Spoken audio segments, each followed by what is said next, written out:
What is one of the most pointless discipline schools exercise on misbehaving students? You guessed right if you have imagined a quiet space where no one is allowed to talk and only do their work for 1 hour. Even though detention is a punishment for disobedient students in school, does a student really learn how to be a better person sitting in an enclosed space for a period of time? Hello, my name is Melanie Hollins, and my topic will discuss why detention should be banned. I've done research about this topic I'm presenting, and it's from peer-reviewed articles that are backed up by the government.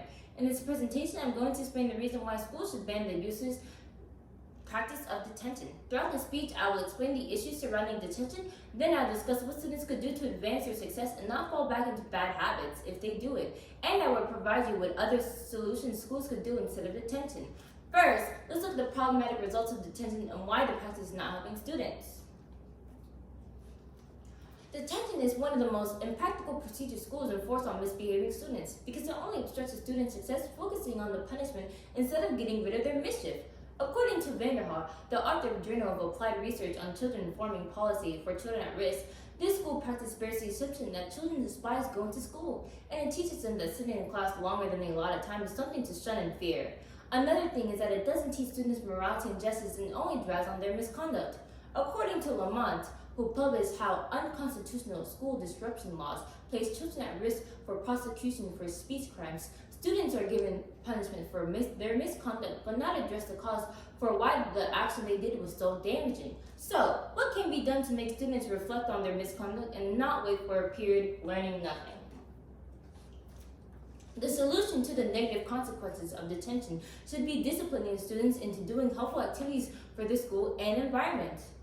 Schools could issue misbehaving students about cleaning up of the trash around the school and helping teachers with their work. Another point, according to Matu Viscon, who is the author of Reconsidering Volunteering, Individual Change as a Result of Doing Good for Others. Schools could also enforce unenrolled students to volunteer at the communities around the schools. Schools can enact activities such as tutoring kids and cleaning up parks. With students using their time to help the world and people and learn the value of hard work, we have to make this worldwide so all students could see the benefits of these actions. There is still hope for schools to help students become better individuals for society without needing the common practice of detention.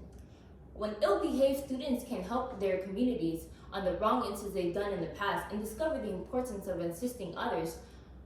Another thing is that, according to von Spakovsky, the author of Misusing Disparate Impact to discriminate against students in school discipline, if schools don't ban detention in the future, students will have the negative consequences of the behavior they are doing now. Number one, crime rates will become increasing because students who have misbehaved in schools are more likely to become criminals in the future. Number two, brilliant students will have wasted their potential due to not reflecting on their unruly conduct in schools, and the world will miss out on the individuals that could advance the world.